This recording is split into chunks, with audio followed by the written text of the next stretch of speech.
I'd like to begin just picking up something from that fascinating reading about these impossibly heavy machines. I've seen it written that you wrote Neuromancer on a typewriter. Is that true? I did, although historically it's scarcely as remarkable. 1984 it was published, is that right? Yeah, no, it was written, I began it in 81 after writing writing and publishing 3 or 4 short stories on that same typewriter. And most of the undergraduate papers that I wrote while I was getting a BA in English. And I suppose it was slightly remarkable that it was a manual typewriter. It's a pleasant thought that the cyberspace was invented on a kind of on a hunt and peck sort of manual typewriter. Well, cyberspace was very, very thin on. Real cyberspace was extremely thin on the ground in those days, and the individual pages of the manuscript of Neuromancer look like topographic maps. There's so much whiteout and bits of paper glued on. The reason I ask is because you've written about your current way of writing, and said that you're constantly drawn in lateral sort of directions by Google and Wikipedia. Not the kind of thing one could do on a manual typewriter, I suspect, as one writes.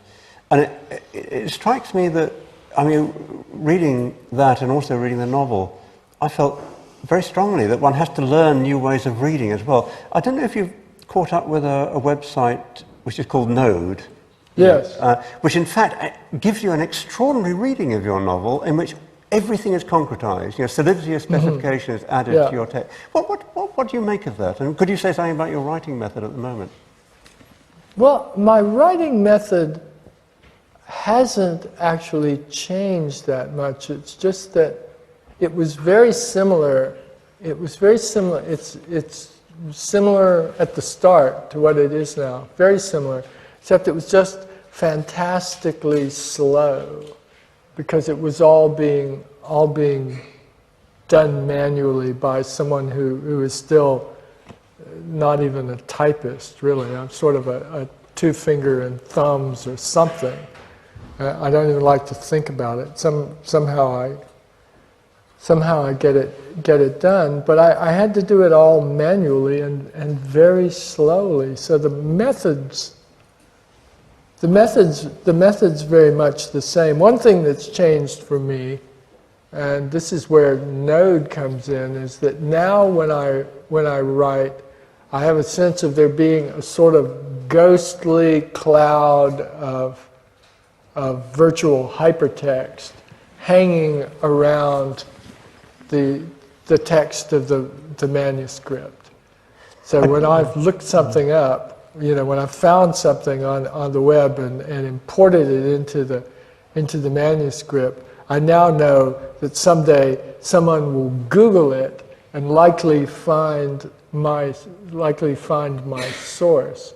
And there was something like Node, at least one artifact like Node was created in the wake of pattern recognition, but I believe it took at least a year after publication to reach the equivalent density and size. So to have it happen prior to publication is extraordinary, is stunning. I don't know how many people in the audience know this website that William Gibson is talking about, but it was someone who got an early copy. I don't know if he's a reviewer or in fact it was a complimentary copy, and who to some extent worked through it and gave a kind of solidity of a visual image to everything that, well, not to everything, but things which are crucial in the text. So, to take the first chapter with reference to the Mondrian Hotel, the Standard Hotel, and the Chateau Marmont, Sunset and Tower Records. There'd be kind of, as it were, images of those, which to some extent changes the reading in a very interesting way. It does. It alters it, and I'm aware of it being... I'm now aware that it's probably being altered that way by unknown hands as I work. And that strikes me as one of those things that's genuinely new. I don't think this happened in quite the same way before. Often digitally empowered things that are presented to me as being, this is terribly new, and I say, no, it's not. That's not new. They did that in the 13th century. It just took a long time. And somehow there's something different. Well, it's just like an illuminated manuscript, in fact, to be honest. But it does seem to me it makes reading makes reading your books very creative. This relates to another fact, and you used to write about the future. Now somehow the future has caught up with you. Mm-hmm. And in a sense, you're writing about the past almost, because 2006, some of the urban landscapes you talk about have changed, the Tower Records. Yeah. But I mean, one can do that. It's very much harder to do if, in fact, you're in the kind of distant future, it seems to me. It seems now that you're accessible to that kind of, as it were, hyper-annotation. Yeah, that's true. When you're working in 2035, nobody can Google your stuff. Yeah. Was that part of the motive of as it were, sort of translocating from future to present? Well, I'm not actually sure why I eventually found it necessary to do that. One factor was that I had found myself protesting for the past 15 years or so in interview after interview that I wasn't really writing about the future, that I was doing something else, and I would always try to close that by insisting that I believed I could write something set in the present which would have the same affect as my earlier work. And at some point I think I just decided I had to call myself on that. I'd been saying it for too long without actually trying it. And then when I tried it, I found it with pattern recognition. I initially found it incredibly difficult, which caused me to re-examine what I'd been doing in what it had been about the earlier works that had been so much easier. One thing was if I got into a bind with the plot, I could just invent some really cool piece of technology that would make it disappear. And that's one of the things that I've always been a bit uncomfortable with in science fiction, is the kind of machina ex deus, or whatever that is. It's not the usual God from the machine, but magic from imaginary machinery. On this question of machinery, one of the things I find really kind of interesting, well, I find everything's interesting in work, but one of the things that actually sort of makes me think, which is always a good thing when one's reading novels, is in a recent review of Die Hard 4, of all things, in the LA Times, Kenny Turan said that the new supervillain is the computer, to some extent. This is now Dr. This is Dr. Evil. It's kind of Moriarty. It's the kind of it's a great image. But in your work, you're much more interested in the potentialities. I mean, potentiality is kind of key concept. In fact, you don't seem to have, iPods are not necessarily what the cell phone is to Stephen King and Cell. They're not going to kill us all. And it's very interesting. I mean, you seem to be to some extent experimenting with the potentiality of technology and how it's going, as it were. Well, so much of what I've written has been based in emergent, in the turmoil of emergent technologies. Turmoil may seem a strong word for what something like mobile phones do, but they really do change profoundly. Like cellular telephony has profoundly and perhaps forever altered the experiential texture of London. For instance, I mean, we live in, there's a lot of kind of paranoia about surveillance society. Everyone sort of, calls in sort of Orwell. But the role of GPS in Spook County is quite interesting in some ways. It seems to be. It's almost like it's a new way of actually being human. You know, everywhere you are is all, you're like a piece on a chessboard. Yeah, and we haven't. It's so far a relatively untapped aspect of whatever it is that what I used to call cyberspace is a sort of subset of.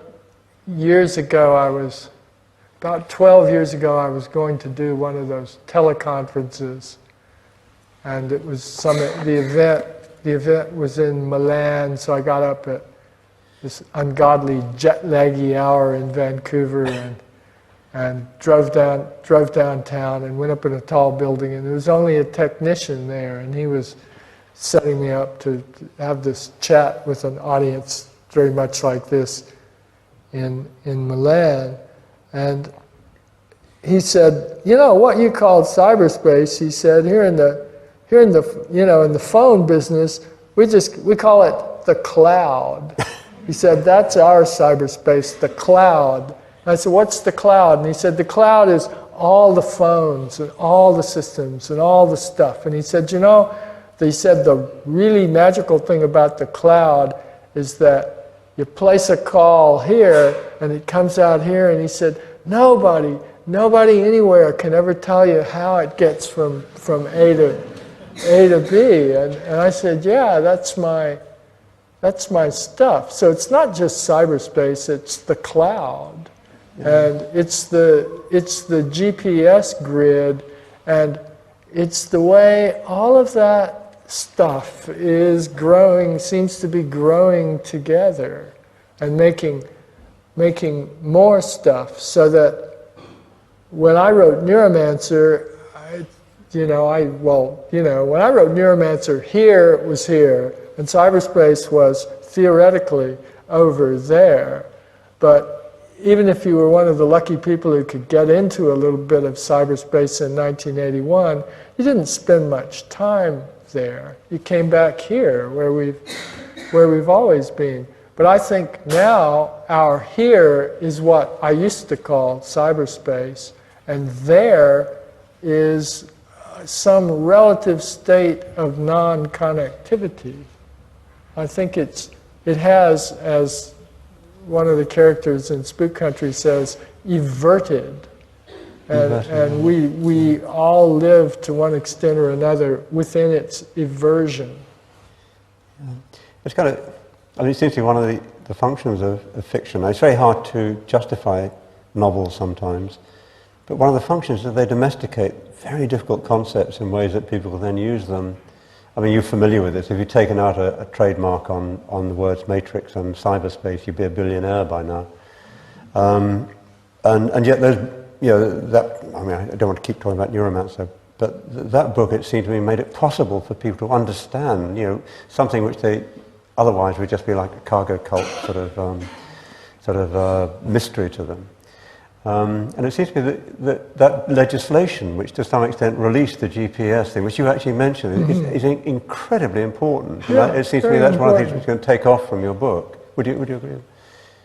I think, I hadn't realized until I did what passes for my research into GPS, I hadn't realized that there was an actual moment where President Clinton signed a paper and so that you could suddenly get your GPS coordinate, or almost your GPS coordinate, because the civilian version is a little loosey-goosey compared to the military version. But for an example of how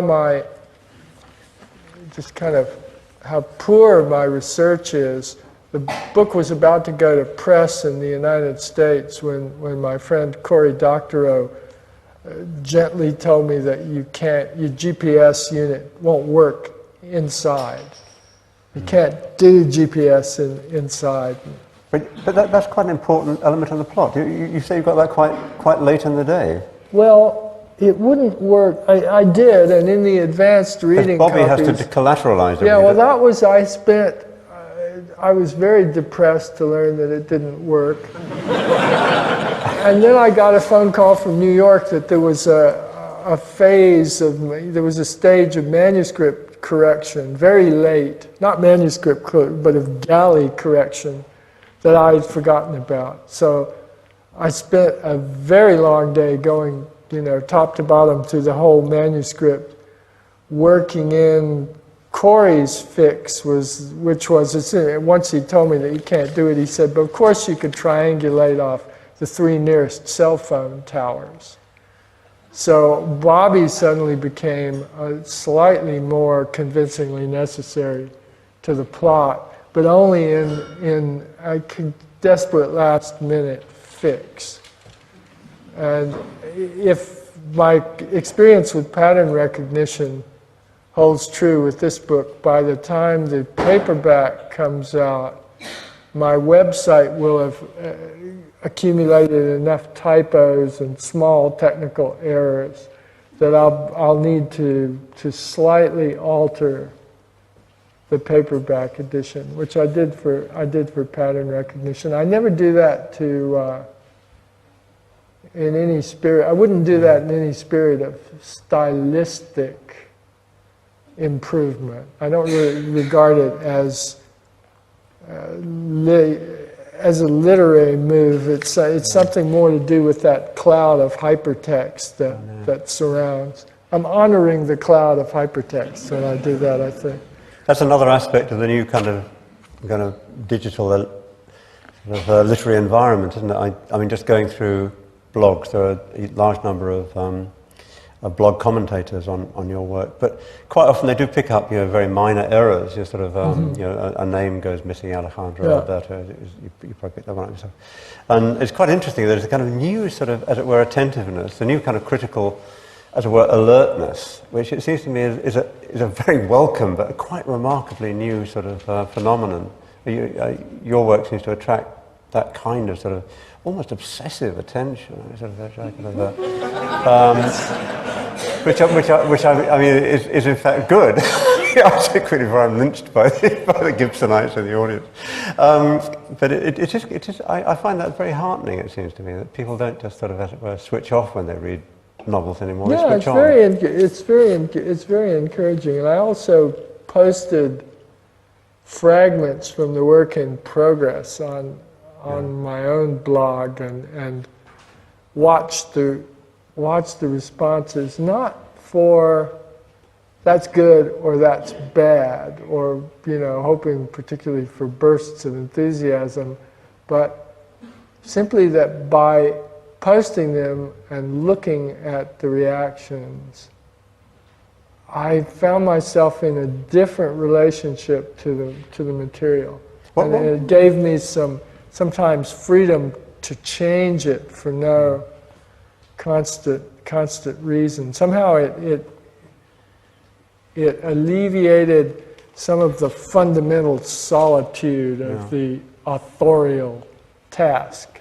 Talking of that, I mean, what's your feeling about fanfic? I mean, do you encourage it or not? I mean, if someone, I mean, some writers, you know, sort of, you know, J.K. Rowling is cool with fanfic so long as it doesn't get too pederastic. Anne Rice loathes it and sort of actually, you know, threatens to take any kind of any violator to the courts on grounds of infringement of copyright. Do you have a view on this? Well, I think I'm agnostic when it comes to that. I've still, actually, come to think of it, I have seen some, although mostly based on Neuromancer, but I haven't seen that much. But it's almost my immediate reaction really is that it's none of my business. One, it's none of my business. Two, I probably wouldn't enjoy it that much. And possibly three, you really shouldn't watch people do this sort of thing. Listen, no one wants to hear me talking. You want to ask William Gibson questions, so we'll now throw it open to the to questions from the floor. Your previous novels, you've had a big sense of kind of melancholy about technology and artwork. There's always been a sense of loneliness in the characters. Spook Country tends to deal with slightly more political subject matter than you have done previously. But it seems to be dealt with there seems to be almost more of a tone of fun and friendship in the novel.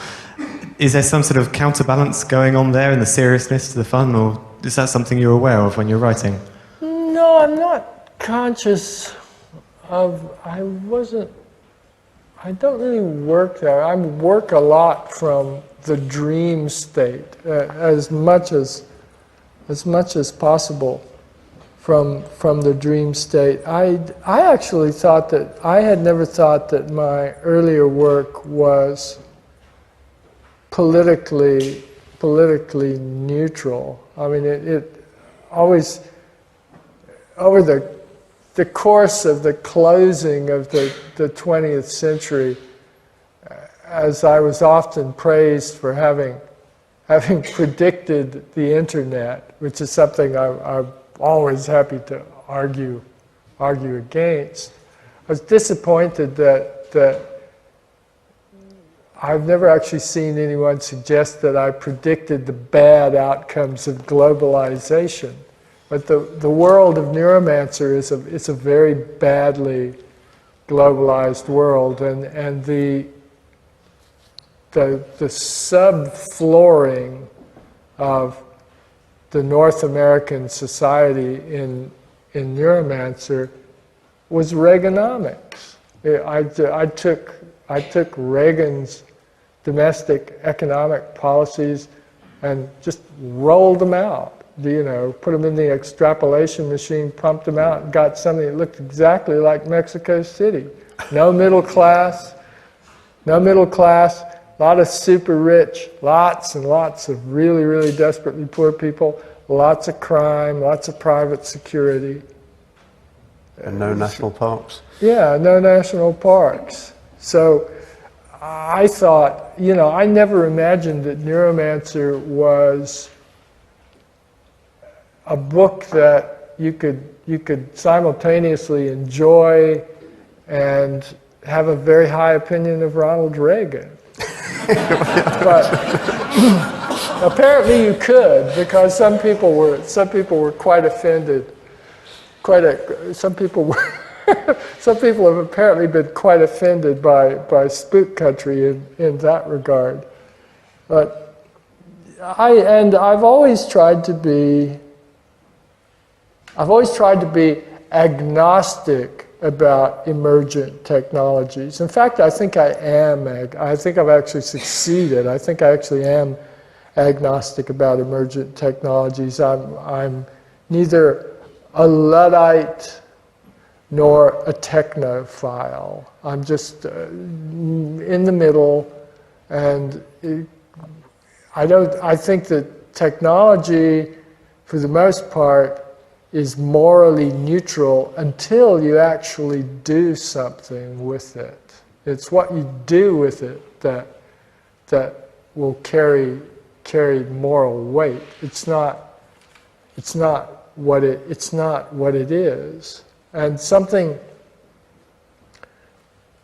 as commonplace and ubiquitous as the mobile phone today has, I believe, in my own experience, fundamentally changed the experiential nature of, let's say, the City of London. Because prior to the mobile phone, this was a city of frequently enforced solitudes. People went from one place to another, often alone, and it was never a culture where people chatted much to one another in the tube. And that world of Ezra Pound's poem about where he saw the faces of the people in the tube as petals on a wet black bough, that's gone. Because that was about being in the tube and not having a mobile phone. And not being able to phone your mom or your boss or your girlfriend. But on the other hand, I mean, the iPod is terribly central in Spook Country, and the iPod creates a kind of an isolate. Quite often in the underground, I see 4 or 5 people just locked up in their own sort of iPod experience, which is completely impenetrable to anybody else. Is that not creating this lonely crowd that you say has been dissolved by the mobile phone and so on? Yeah, that's true. That's true as well. Although each of these little critters has a nigh infinite number of different functions. But I remember that I first saw cell phones in massively ubiquitous use in London. So I associate London with emergent cellular telephony. And I remember the time I came here and I spent an uneasy afternoon walking around Kensington thinking that some asylum had been closed because there were mad people on the street having spirited conversations with no one at all. And then I saw the little thing in the ear and I went, oh, what is that? Oh, it's those little portable telephones. And the previous cell phones I'd seen had been those big Motorola bricks, which Hollywood executives sometimes proudly carried in their briefcases. Do you think, with the subjects that Spook Country deals with some of the heterodox countries in the world, do you think that cyberspace in your books may become a ground for cyber terrorism and for conflict between nations? I think that to the exact extent that your question outlines, that it already is. It is where the digital. I kind of hesitate to call it cyberspace myself. The digital is increasingly where we do everything that we do as a society and as a species. It's where the bank keeps our money, it's where the stock market actually happens. And sooner or later, I had assumed that it would be a place where entities of one sort attack one another in various ways. And since we don't, and the wonderful thing about the internet is that you would never have been able to get nation states to agree to the existence of something like the internet. But now that it exists, no nation state can afford to be without it. And I've always assumed that the internet in some way is actually antithetical to the very idea of nation states, and that's probably a very good and progressive thing. But I never thought that I never thought that it would be without tears. Hi. Messianic heretics. Were you interested in before the book or during the book? Did they insinuate themselves into the book? Well, I was interested in them before the book, but I hadn't quite realized they were Messianic heretics until I stumbled on Norman Cohn's In Pursuit of the Millennium, which is the book that Milgram is reading throughout. And then I sort of, I looked up at not at YouTube, but at Fox News, and said, "Hey, they're Messianic heretics." This stuff really fits. Actually, my most delicious moment with that was that after I had, Milgram had become a big Messianic heretic fan, I mentioned that I'd been, this had been happening in my text to the man who'd insisted for no particular reason that I read Cohn's book. And I said, you know, I've been doing this, and I said, the other cool thing that's happened for me is when I was writing Big N's Wikipedia entry the other day, I learned that his mother was sleeping with the Situationists. And my friend said, you know, Pursuit of the Millennium was Guy Debord's all-time, lifetime favorite book. And somehow that was like the kiss of something for me. I've just been very happy about that ever since. It is Big End, is it? Yes. Well, I'm one of those people who is without French, but I suspect that if one were French, one would pronounce it differently. I imagine that it's the sort of from the French end of the Belgian. Bijon is not. Yeah. As you know, there's a great deal of kind of controversy about this in places.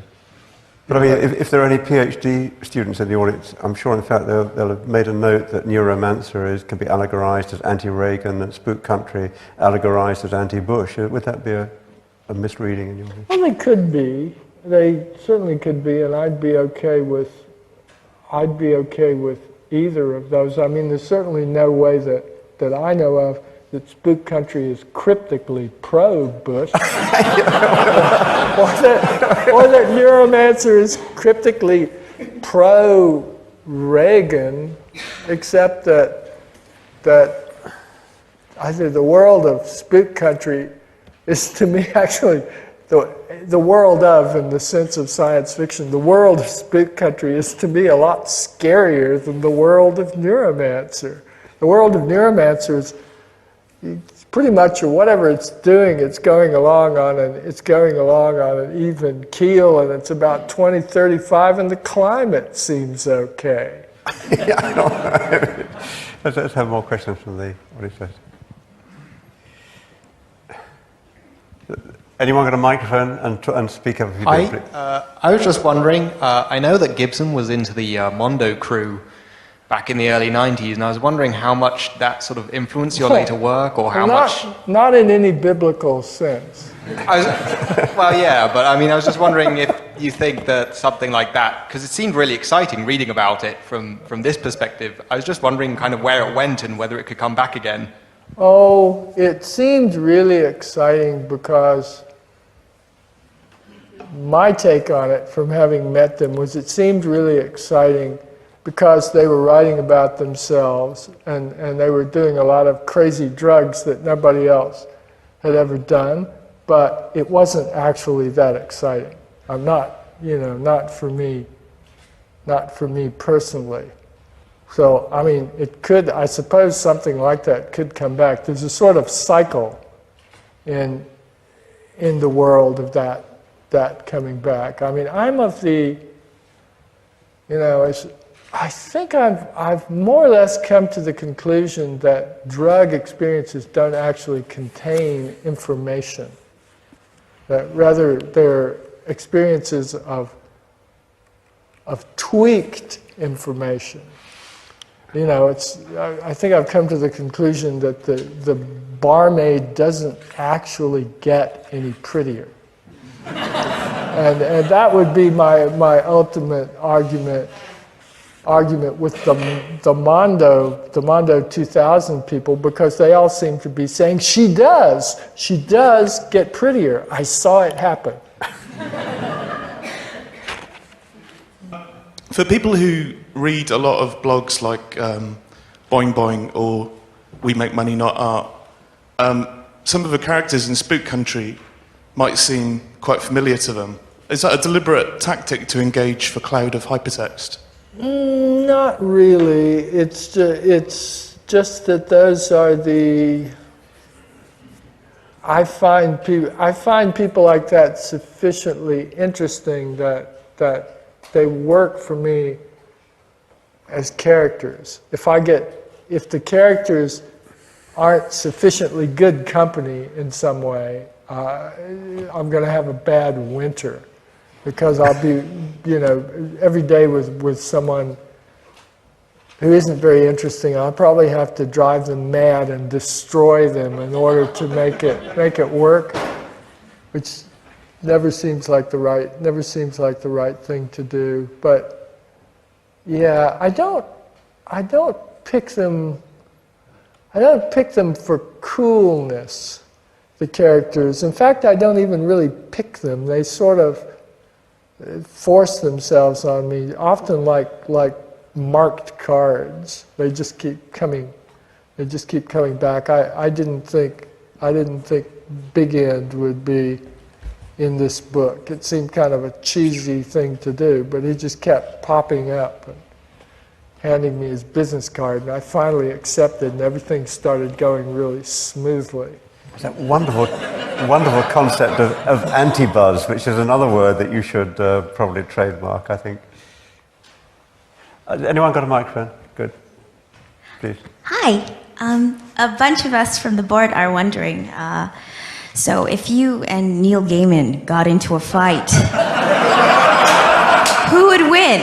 We're all wondering that, and we've actually had discussions, so if you could tell us. I don't know. Neil's a very butch guy, and he usually wears at least one leather jacket, so I think he'd probably, you know, just whip me.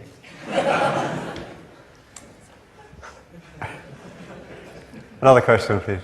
Hi, I notice in this book you come back again to voodoo and the voodoo mythology, and I was wondering what drew you back to that archetype in particular, and if you think it has some particular resonance to the other things that you're discussing.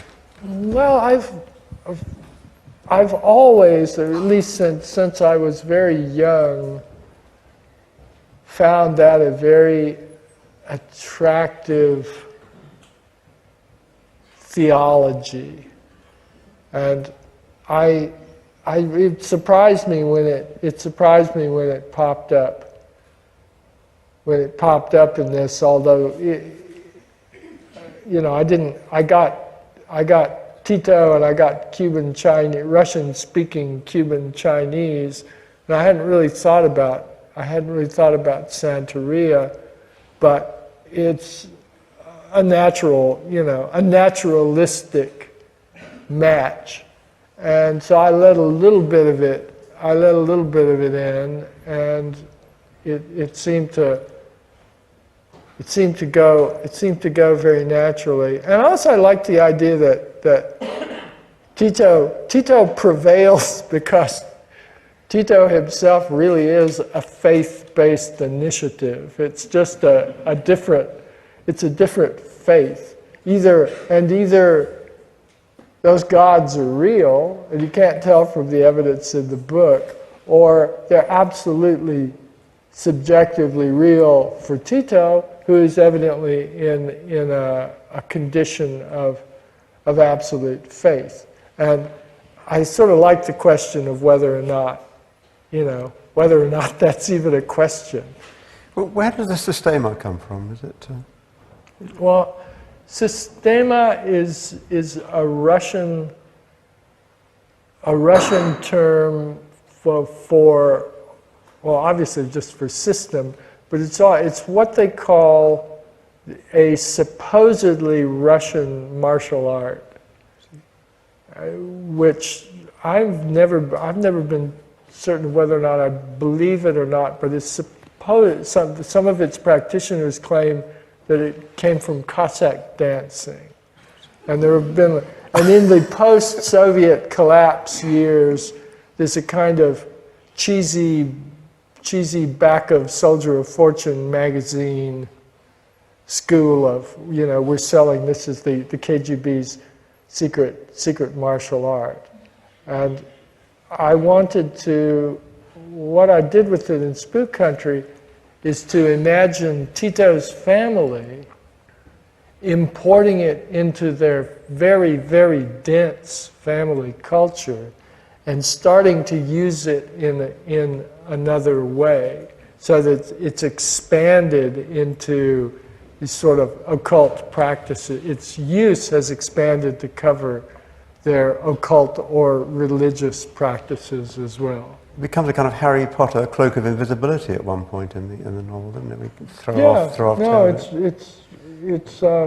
But apparently, I didn't do too bad a job anthropologically. I've had a couple of self-proclaimed Santeros turn up on the American tour and say, "Oh, it's pretty close." No dolls with sort of pins in. Yeah, no, nothing. Not that I know of. Please.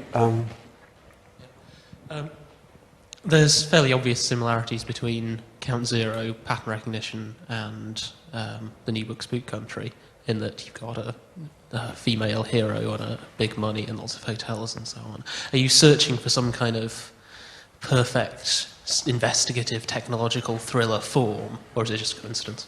Well, yeah, I'm searching for a really good hotel.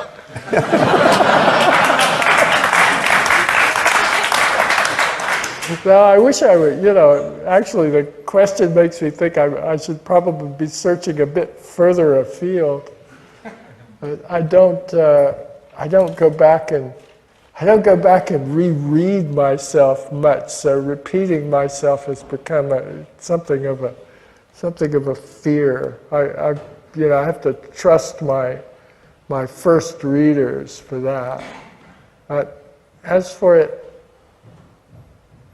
I have thought, like it really has been like over a decade since I've read Count Zero, but I remember that I was much more satisfied with having written Count Zero than I was with having written Neuromancer. Because when I finished Neuromancer, it looked to me like an unfinished dirigible, sort of from front to back. Like the start of the novel was really elaborated, and the middle was fairly well elaborated, and the end of it was just turning into gas for me. And nobody, by and large, people didn't seem to care. So I kept quiet, and not to diss the Golden Goose, but it was my first novel, and I wasn't entirely satisfied with it. And I think that's actually a good thing, that I wasn't entirely satisfied with my first novel, and I was slightly more satisfied with my second novel, because when I got to the end of it, I thought, well, I sort of know how to do that, The Count Zero felt to me like the first time I ever actually sat down and wrote a novel. Neuromancer, I sat down and produced a sort of novel-shaped thing that won a bunch of prizes. In Spook Country, the character of Bobby never sleeps in the same square. Why is that? Is there a specific story behind that? He's paranoid. He's a very, almost clinically paranoid young man, and since one of his jobs is to use some really, really advanced software systems to find out which square of the GPS grid something is at a given moment. I guess I thought that it was a likely form for his paranoia to take would be to assume that somebody else is trying to do the same to him, so that if he sleeps in the same square twice, something bad may happen. Was Sarah Ferguson a deliberate choice of name? Excuse me? The Duchess of York, Sarah Ferguson, was that a deliberate choice of name? Oh, I mean, with reference to Bobby. You're right. And I actually noticed I considered changing it. I considered changing it, but I arrived at it in some very backwards way. So it was, originally she was different first name, different surname, and then I went to Ferguson, and then somewhere along it she got changed to Sarah, but I never ran the full I never ran the full thing. It's a little bit like people who think that Case Pollard and Case, the protagonist of Neuromancer, must have there must be some symbolic link. But with Case, I thought that I knew that her mother had been a great fan of Edgar Cayce, the sleeping prophet of Virginia Beach, and that her father hadn't. And the mother having named the daughter Casey, the father insisted on feminizing it as Case. So I was very, very happy with that, and then quite taken aback to realize that some people assumed that there was some, because they're homonyms, is it? That some people assumed there was some linkage there, even unconscious, but there wasn't. They're just case and case. Okay, question from the floor. Who's got the? Does anyone have a microphone? If I may move away from technology for a moment, the two things that have always appealed to me most about your novels are coolness and the romance of the loner and the marginalised figure. Would you care to talk to those at all? What? Coolness and the romance of the otherwise marginalised figure? I think it's one of our PhD students. Yeah, I don't know. Those are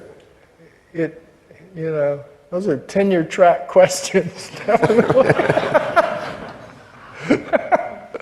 I don't think I'm ever going to get tenure. Cool is a big deal in the novel, isn't it? Yeah, but cool is, I'm interested in what that is. The very idea, the fact that we have a word that we can use that way, and that it's been around now going on, I don't know, not 100 years, but it's been around, and we didn't quite have a word that worked that way before that I know of. So cool is a kind of late industrial, or now early post-industrial meme that spreads through our society and is powerfully marketable. People can't agree on what it is or what constitutes it or what has it, but it really moves units. I've often wondered when did you read Marshall McLuhan, who Cool Medium is obviously. I mean, fellow Canadian. Was he very big when you were actually? I never actually read Marshall McLuhan. I got my Marshall McLuhan by osmosis. Mm-hmm. During the Summer of Love in Toronto, wherever you'd go, there'd be like big mediated McLuhan coming at you, and this enigmatic Canadian academic gentleman saying, well, the medium is the massage, and I was like, wow, what is it? But I never actually went, and that's actually been the way with me all my life.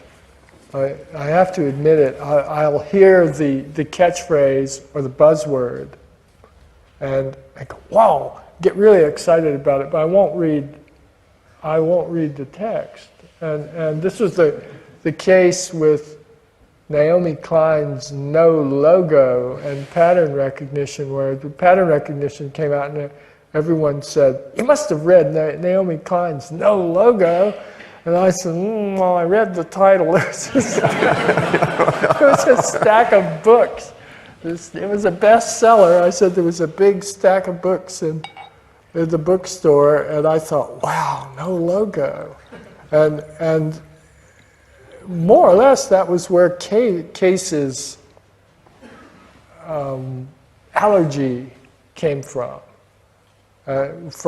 Naomi's title, but I'm very lax with that, and sometimes I've had even better luck completely misinterpreting the meaning of a title or buzzword and getting something that was actually cooler than whatever it really meant. Please, who's got the microphone? Yes. Thank you for the reading. You mentioned Cory Doctorow earlier on, and I was just wondering, in X years, if you're still writing, how do you feel that your relationship with the audience will change as an author as text becomes more interactive and there's a potential death of paper? I don't know. If I were watching,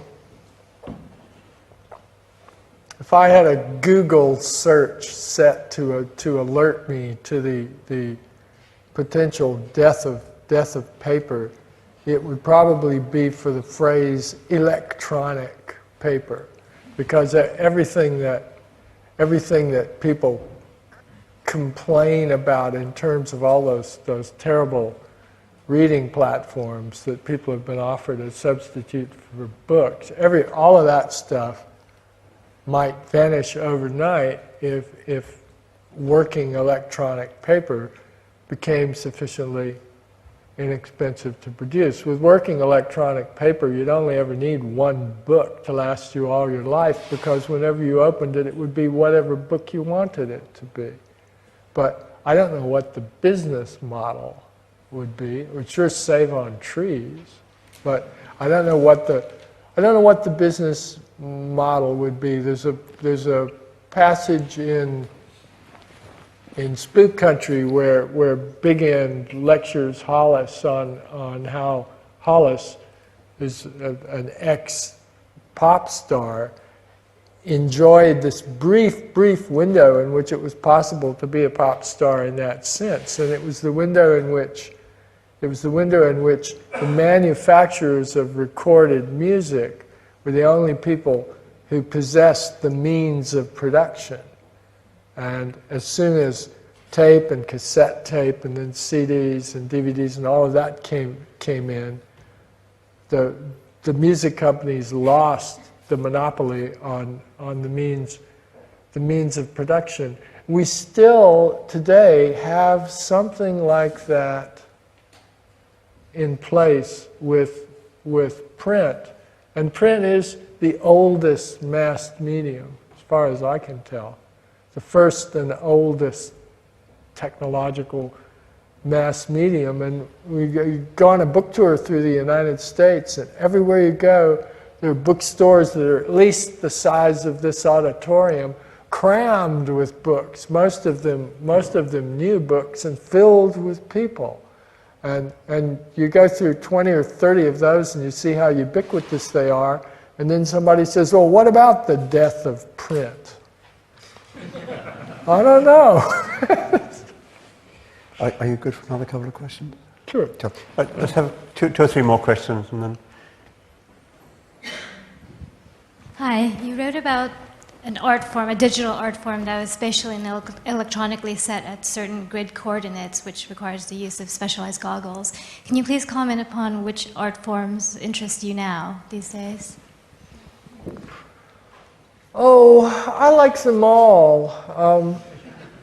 It isn't, I don't have, I mean, in a way I don't keep up. I mean, I wish I were the sort of guy who could say, oh, well, there's a man in Frankfurt who's making very large bugs out of virtual wax or something, but I actually don't know. I don't keep up with the arts that way, and I wouldn't necessarily go that far if someone said that I could go to a gallery and experience a working version of blended reality. Blended reality is what the VR people back in the 80s and 90s would have called the art that Alberto does. Alberto's art is geospatially specific blended reality. In blended reality, you see virtual objects in real space, or you interact with virtual figures in real space. And it's a bit dodgy to do, but you know, it was done a decade ago and could probably be better done today. It's the people who were doing it then wanted to do sort of paintballing environments where you could fight with virtual villains. So what was important to me with that art, with the art in Spook Country, was I was trying to make it graffiti-like and capital L lowbrow and non-tenure track.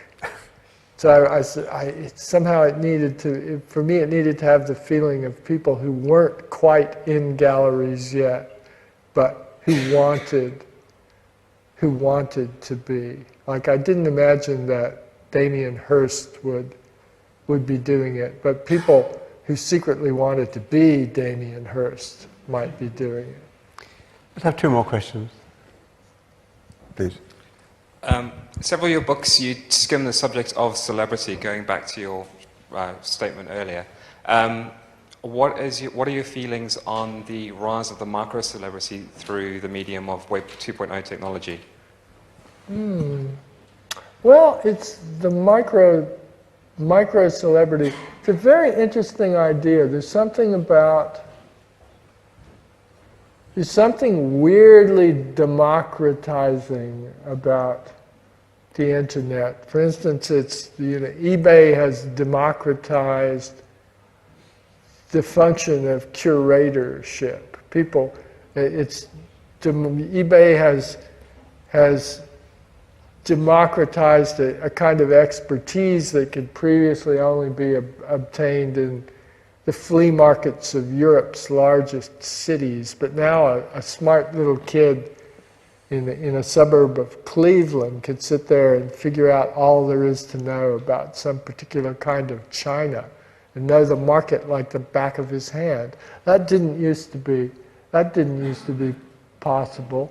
And in the same way, the internet has democratized celebrity and producing what you call micro-celebrity, but I'm not really sure how